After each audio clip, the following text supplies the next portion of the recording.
Sa ngalan ng Ama at ng Anak at ng Espiritu Santo. Amen. Ang pagpapala ng ating Panginoong Hesu Kristo, ang pag-ibig ng Diyos Ama at ang pakikipagkaisa ng Espiritu Santo naway sumainyong lahat. At sumaiyo rin. Mga kapatid, aminin natin ang ating mga kasalanan upang tayo'y maging marapat gumanap sa banal na pagdiriwang. Inaamin ko sa makapangyarihang Diyos at sa inyo mga kapatid, na lubha akong nagkasala sa isip, sa salita at sa gawa at sa aking pagkukulang. Kaya'y sinasamo ko sa mahal na Birheng Maria, sa lahat ng mga anghel at mga banal, at sa inyo mga kapatid, na ako'y panalangin sa Panginoong ating Diyos. Kaawaan tayo ng makapangyarihang Diyos, patawarin tayo sa ating mga kasalanan at patnubayan tayo sa buhay na walang hanggan. Amen. Panginoon, kaawaan mo kami. Panginoon, kaawaan mo kami. Kristo, kaawaan mo kami. Kristo, kaawaan mo kami. Panginoon, kaawaan mo kami. Panginoon, kaawaan mo kami. Manalangin tayo. Ama naming makapangyarihan, kami mga tinubos mo at kinupkop, ay tunghayan mo ngayon sa iyong kagandahang loob, upang sa pagsampalataya sa anak mong si Kristo, makamtan ang kalayaan at pamana sa piling mo, sa pamamagitan niya, kasama ng Espiritu Santo, magpasawalang hanggan. Amen.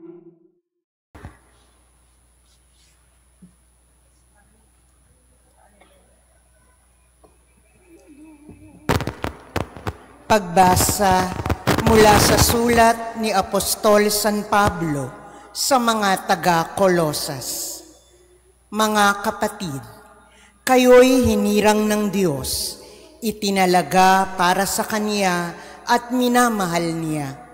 Kaya't dapat kayong maging mahabagin, maganda ang kalooban, mapagkumbaba, mabait at matiisin.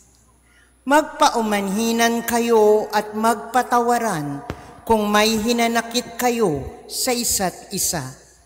Pinatawad kayo ng Panginoon, kaya't magpatawad din kayo. At higit sa lahat, mag-ibigan kayo pagkat ito ang buklod ng ganap na pagkakaisa. At paghariin ninyo sa inyong puso ang kapayapaang kaloob ni Kristo, sapagkat ito ang dahilan kaya kayo tinawag upang maging bahagi ng isang katawan. Magpasalamat kayong lagi. Ang mga salita ni Kristo ay itanim ninyong mabuti sa inyong isip. Magpaalalahanan kayo at magturuan ng buong kaalaman. Umawit kayo ng mga salmo, mga imno, at mga awiting espiritual na may pagpapasalamat sa Diyos. At anuman ang gagawin ninyo, maging sa salita o sa gawa, gawin ninyong lahat sa pangalan ng Panginoong Hesus, at sa pamamagitan niya'y magpasalamat kayo sa Diyos Ama. Ang salita ng Diyos. Salamat sa Diyos. Kayong lahat na may buhay, papurihan ang may kapal. Kayong lahat na may buhay, papurihan ang may kapal. Sa banal na templo, ang Diyos ay awitan. Purihin sa langit ang lakas na taglay. Siya ay purihin sa Kanyang ginawa. Siya ay purihin sapagkat dakila. Kayong lahat na may buhay, papurihan ang may kapal. Purihin sa tugtog ng mga trompeta, awitan sa saliw ng alpa at lira.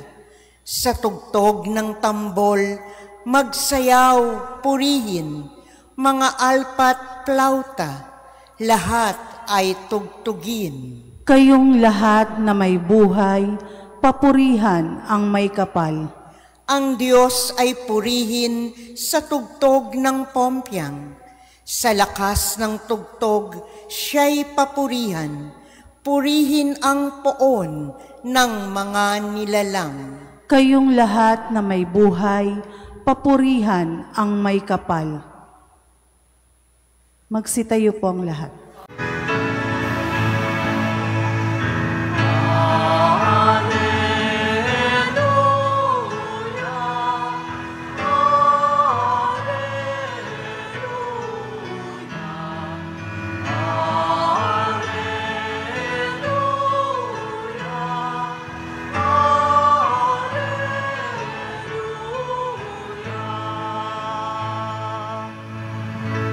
Sa daigdig ay laganap,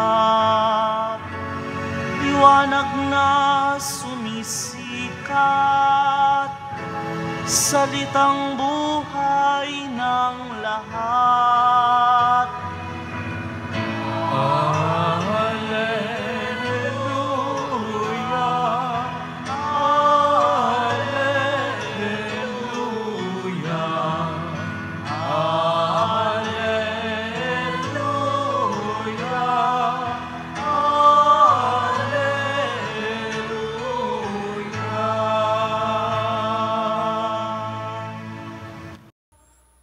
Sumainyo ang Panginoon. At sumaiyo rin. Ang mabuting balita ng Panginoon ayon kay San Lucas. Papuri sa iyo, Panginoon. Noong panahong iyon, sinabi ni Jesus sa kanyang mga alagad, "Sinasabi ko sa inyo, mga nakikinig, ibigin ninyo ang inyong mga kaaway, gawan ninyo ng mabuti ang mga napupuot sa inyo. Pagpalain ninyo ang mga sumusumpa sa inyo. Idalangin ninyo ang mga umaapi sa inyo. Kapag sinampal ka sa isang pisngi, iharap mo rin ang kabila. Kapag inaagaw ang iyong balabal, ibigay mo pati ang iyong baro. Bigyan mo ang bawat nanghihingi sa iyo. At kung may kumuha sa iyong ari-arian, ay huwag mo nang bawiin pa ang mga iyon. Gawin ninyo sa iba ang ibig ninyong gawin nila sa inyo. Kung ang iibigin lamang ninyo ay ang mga umiibig sa inyo, ano pang gantimpala ang inyong hihintayin? Kahit ang mga makasalanan ay umiibig din sa mga umiibig sa kanila. At kung ang gagawan lamang ninyo ng mabuti, ang gumagawa sa inyo ng mabuti, ano pang gantimpala ang inyong hihintayin? Kahit ang mga makasalanan ay gumagawa rin nito. Kung ang pahihiramin lamang ninyo ay ang mga taong inaasahan ninyong makababayad sa inyo, ano pang gantimpala ang inyong hihintayin? Kahit ang mga makasalanan ay nagpapahiram din sa mga makasalanan sa pag-asang ang mga ito'y makababayad. Sa halip, ibigin ninyo ang inyong mga kaaway at gawan ninyo sila ng mabuti. Magpahiram kayo na hindi umaasa ng anumang kabayaran. Sa gayon, malaking gantimpala ang tatamuhin ninyo, at kayo'y magiging mga anak ng kataas-taasan. Sapagkat siya'y mabuti sa masasama at sa mga hindi marunong tumanaw ng utang na loob. Maging mahabagin kayo gaya ng inyong Ama. Huwag kayong humatol at hindi kayo hahatulan ng Diyos. Huwag kayong magparusa at hindi kayo parurusahan ng Diyos. Magpatawad kayo sa inyong kapwa at patatawarin kayo ng Diyos. Magbigay kayo at bibigyan kayo ng Diyos. Hustong takal, siksik, liglig at umaapaw pa ang ibibigay sa inyo. Sapagkat ang takalang ginagamit ninyo sa iba ay siya ring gagamitin ng Diyos sa inyo. Ang mabuting balita ng Panginoon. Pinupuri ka namin, Panginoong Hesukristo. Isang magandang umaga po sa inyong lahat. Ngayon po ay Huwebes ng ika-23 linggo sa karaniwang panahon. At ang ating pong mga pagbasa ngayon ay mga pangaral. Sa unang pagbasa, ito yung mga bagay na natutunan ni Apostol San Pablo, isa sa mga itinuturing natin mga alagad o naging alagad ni Kristo, na bago pa man siya naging tagapagpahayag ng mabuting balita sa mga hintil, siya ay taga-usig, siya ang numero 1 kumakalaban sa mga Kristiyano at itinuturing siyang kaaway ng mga Kristiyano. Pero ngayon, matapos nga niyang matutunan o matapos niyang maramdaman ang awa at tabag sa kanya ng Diyos, siya ngayon ang nangangaral tungkol sa mga kagandahang asal o mga kabutihang na dapat nating pinaiiral sa ating pong pang-araw-araw na buhay. At ito rin naman yung nilalaman ng ating Ebanghelyo mula kay San Lucas. Huwag kayong humatol, huwag kayong umasa ng kabayaran, magpatawad. At talagang ito ay mga pangaral ni Kristo. At ang sabi nga po, sa mga nakikinig. Nang akin po itong pinagninilayan simula kagabi, sabi ko, ang hirap naman. Ang hirap naman ng, bagamat ito ay pangaral ni Kristo, pero siyempre inaasahan sa atin, sa mga nakikinig, na pagsusumikapan nating isabuhay ito. Lalo pa sa panahon natin ngayon na sinusubok talaga tayo. Yung kung hanggang saan ba ang ating pasensya, hanggang saan ba ang ating pong pangunawa o pag-unawang gagawin. Kasi sa talagang marami ang namumuhay na at mas pinipiling mabuhay sa galit sa mga panahong ito. Pero kailangan lang talaga natin maging discerning, yung discernment na tinatawag, kailangan talaga natin itong ginagamit sa mga panahong ito. Tama ba na magwala tayo? Tama ba na magalit tayo? Tama ba na yung inahangad kasi, na inahangad natin, nakawan natin ang mga taong nagnanakaw din? Tama bang hatulan natin, kasi talagang kailangan natin ng mga taong magkakaroon ng credibility. Kailangan talaga natin ipairal, magsimula sa atin, agamat, sabi ko nga talagang napakabigat na pangaral na dapat nating isabuhay. Yung matuto tayong magpatawad sa mga itinuturing nating mga umaaway sa atin o inaaway natin. Kasi yun talaga yung pinaka-sentro ng ating pagiging Kristiyano, yung mamuhay sa pag-ibig, yung mamuhay sa aral ni Kristo. Kaya nawa, patuloy natin ipagdasal ang mga nangyayari sa ating lipunan, sa ating paligid.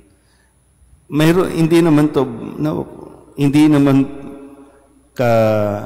pwedeng maiba o ilalayo sa aral na natutunan natin, na sinasabi nga natin, the Lord is merciful and just.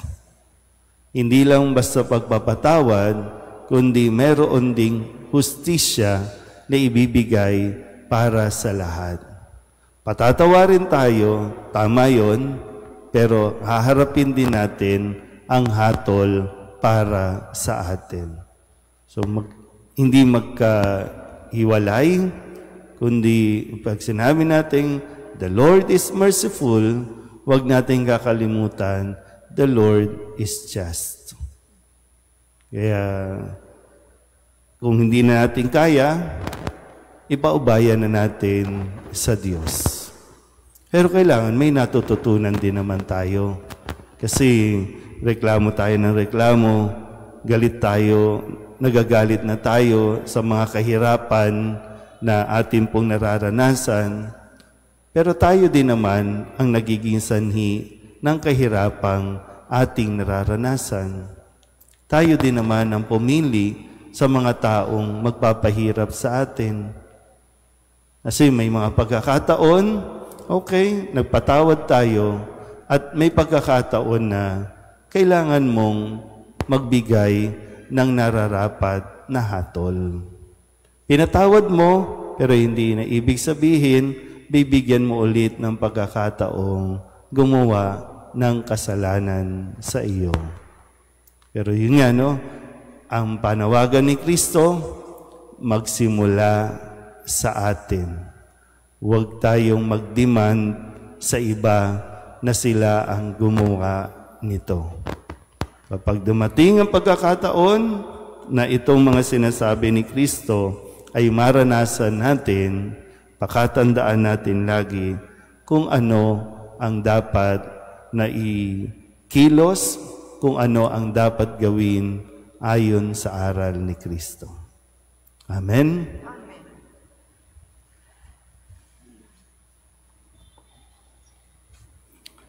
Bumaling tayo sa Diyos Ama para sa tulong na ating kinakailangan upang sundin ang halimbawa ni Jesus na nagsasabi sa ating mahalin natin ang ating mga kaaway. Ang ating pong itutugon, Panginoon, dinggin mo ang aming panalangin. Panginoon, dinggin mo ang aming panalangin.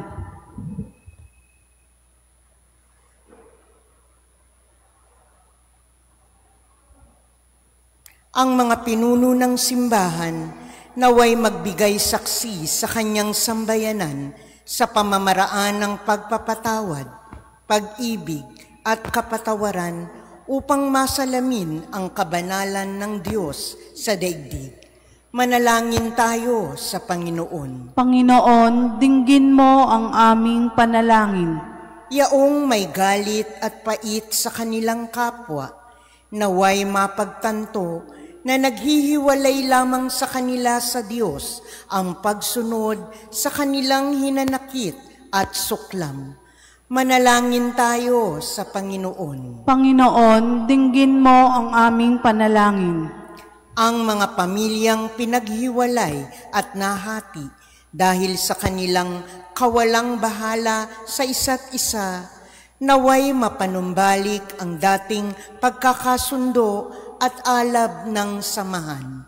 Manalangin tayo sa Panginoon. Panginoon, dinggin mo ang aming panalangin. Ang mga may sakit, naway magkaroon ng kapayapaan ng isip na lumalago sa pagpapahalaga nila sa kanilang natatanging bahagi ng pakikiisa kay Kristo sa kaniyang pagpapakasakit. Manalangin tayo sa Panginoon. Panginoon, dinggin mo ang aming panalangin. Ang mga yumao, naway makibahagi sa kapayapaan at kaligayahan ng kaharian ng Diyos. Manalangin tayo sa Panginoon. Panginoon, dinggin mo ang aming panalangin. Idulog din natin sa Panginoon ang ating mga personal na kahilingan at mga panalangin para sa ating mga pamilya. Kasama din ang mga kahilingan ng mga nanonood sa online. Lahat ng mga misang pasasalamat, special na intensyon, agarang paggaling ng mga may sakit, tang lahat ng mga kaluluwa na inihiling na ipagdasal sa misang ito.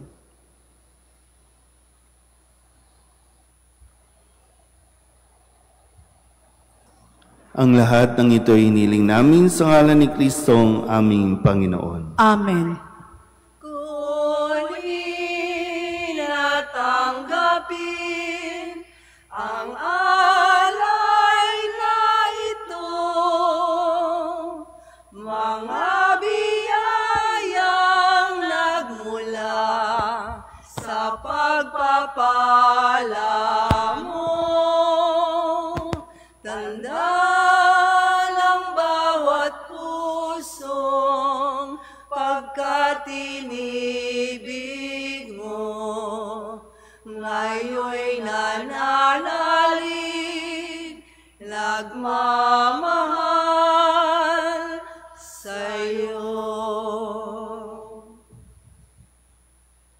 Manalangin kayo mga kapatid upang paghain natin ay kalugdan ng Diyos Amang makapangyarihan. Tanggapin nawa ng Panginoon itong paghahain sa iyong mga kamay, sa kapurihan niya at karangalan sa ating kapakinabangan at sa buong sambayanan niyang banal. Ama naming lumikha, ikaw ang gumagawa ng wagas sa katapatan at kapayapaan. Ipagkaloob mong ang iyong kadakilaan ay aming handugan ng iyong minamarapat na aming maiaalay, at naway magkaisa kami sa pakikinabang sa banal na paghahaing ngayoy ipinagdiriwang sa pamamagitan ni Jesucristo kasama ng Espiritu Santo magpasawalang hanggan. Amen. Sumainyo ang Panginoon. At sumaiyo rin. Itaas sa Diyos ang inyong puso at diwa. Itinaas na namin sa Panginoon. Pasalamatan natin ang Panginoong ating Diyos. Marapat na siya ay pasalamatan. Ama naming makapangyarihan, tunay ngang marapat na ikaw ay aming pasalamatan.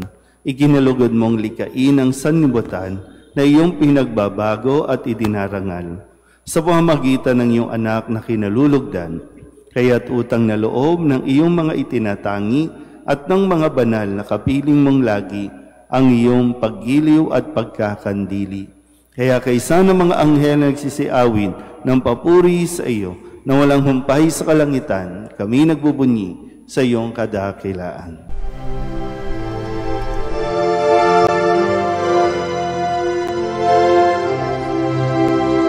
Santo, Santo, Santo, Panginoong Diyos makapangyarihan, napupuno ang langit at lupa ng kalwalhatian mo. Hosana sa kaitaasan, pinagpalang na paririto sa ngalan ng Panginoon. Hosana sa kaitaasan.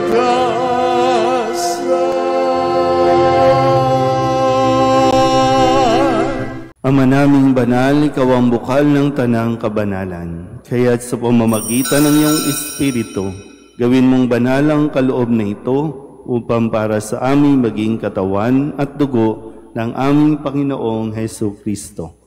Bago niya pinagtiis ang kusang loob na maging handog, inawakan niya ang tinapay, inasalamatan kaniya, pinaghati-hati niya iyon, iniabot sa kanyang mga alagad at sinabi, "Tanggapin ninyong lahat ito at kanin, ito ang aking katawan na ihahandog para sa inyo."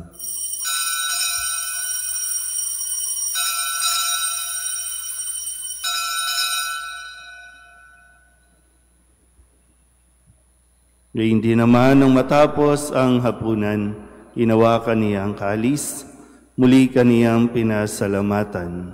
Iniabot niya ang kalis sa kanyang mga alagad at sinabi,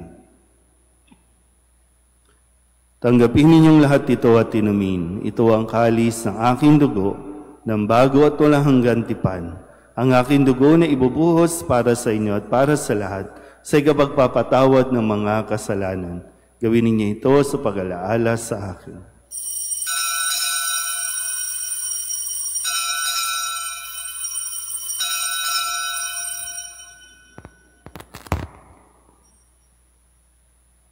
Ipagbunyi natin ang misteryo ng pananampalataya. Si Kristo'y namatay, si Kristo'y nabuhay, si Kristo'y babalik sa wakas ng panahon.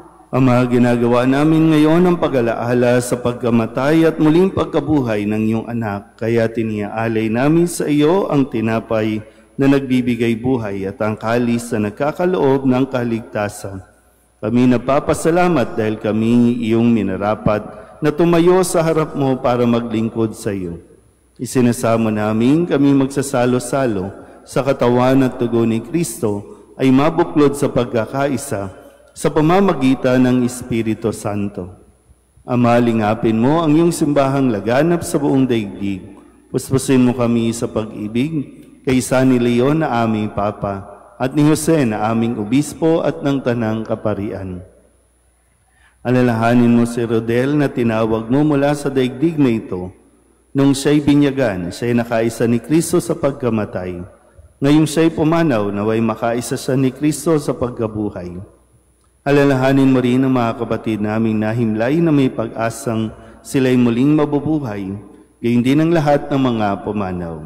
Kawaan mo sila at patuloyin sa iyong kaliwanagan. Kawaan mo at pagindapating kaming lahat na makasalo sa iyong buhay na walang wakas.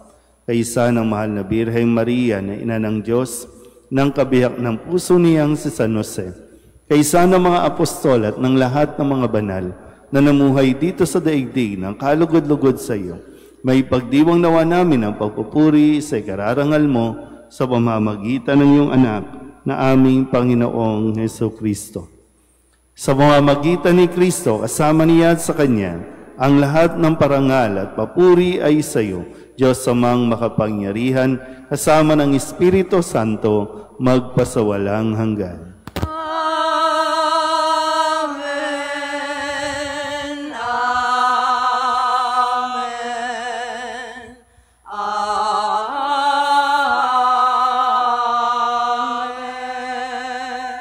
Sa tagubilin ng manakagagaling na utos at turo ni Jesus sa Panginoon natin at Diyos, ipahayag natin ang lakas loob.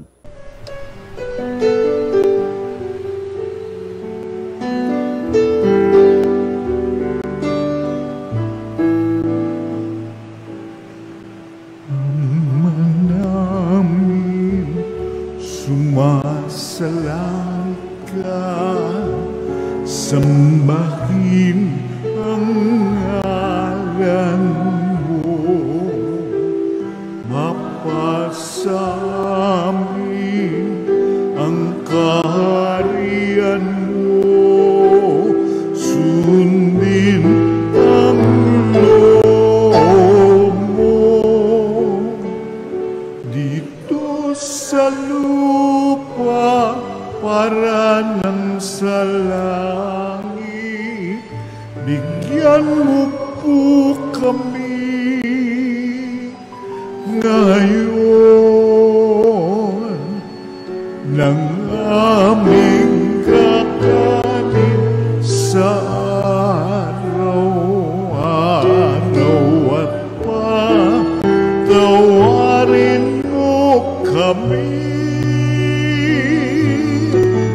sa aming mga sala, para ng pagpapatawan namin sa nagkakasala sa amin, at huwag mo kaming ipagdulot sa tukso, at yadya mo kami sa lahat ng masama. Inihiling namin kami iadya sa lahat ng masama, pagkalooban ng kapayapaan araw-araw, iligtas sa kasalanan at ilayo sa lahat ng kapahamakan, samantalang aming pinananabikan ang dakilang araw ng pagpapahayag ng tagapagligtas naming si Jesucristo. Sapagkat iyo ang kaharian at ang kapangyarihan at ang kapurihan magpakailanman. Amen. Panginoong Heso Kristo, sinabi mo sa iyong mga apostol, kapayapaan ang iniiwan ko sa inyo, ang aking kapayapaan ang binibigay ko sa inyo. Tunghayan mo ang aming pananampalataya at huwag ang aming mga pagkakasala. Pagkalooban mo kami ng kapayapaan at pagkakaisa ayon sa iyong kalooban, kasama ng Espiritu Santo, magpasawalang hanggan. Amen. Ang kapayapaan ng Panginoon ay laging sumainyo. At sumaiyo rin. Magbigayan tayo ng kapayapaan sa isa't isa.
Ito ang kordero ng Diyos.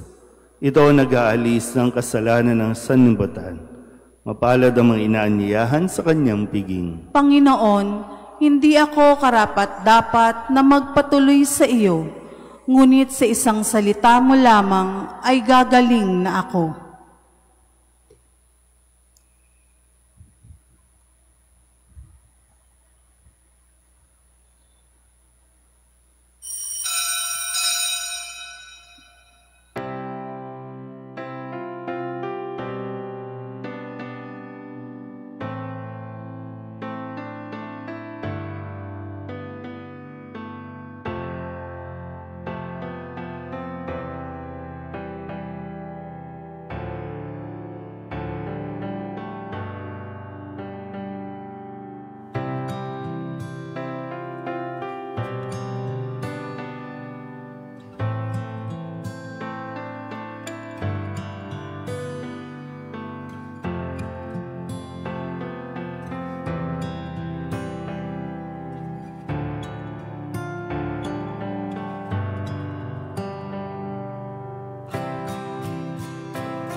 Manalangin tayo.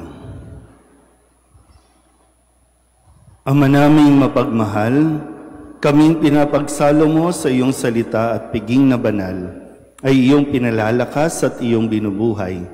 Pagindapatin mong kami makapakinabang sa buhay ng iyong anak, na para sa aming sarili niya ang alay, bilang aming tagapamagitan kasama ng Espiritu Santo, magpasawalang hanggan. Amen. Sumainyo ang Panginoon. At sumaiyo rin. At pagpalain kayo ng makapangyarihang Diyos, Ama, Anak, Espiritu Santo. Amen. Tapos ng banal na misa, umayo tayo sa kapayapaan ni Kristo. Salamat sa Diyos. Magandang umaga po. Nuestro Padre Jesus Nazareno, sinasamba ka namin, pinipintungo ka namin, aral mo ang aming buhay at kaligtasan. Nuestro Padre Jesus Nazareno, iligtas mo kami sa kasalanan. Ang krus mong kinamatayan ay sagisag ng aming kaligtasan. Nuestro Padre Jesus Nazareno, dinarangal ka na amin. Nuestro Padre Jesus Nazareno, nilulwalhati ka namin. Nuestro Padre Jesus Nazareno, dinarangal ka na amin. Nuestro Padre Jesus Nazareno, nilulwalhati ka namin.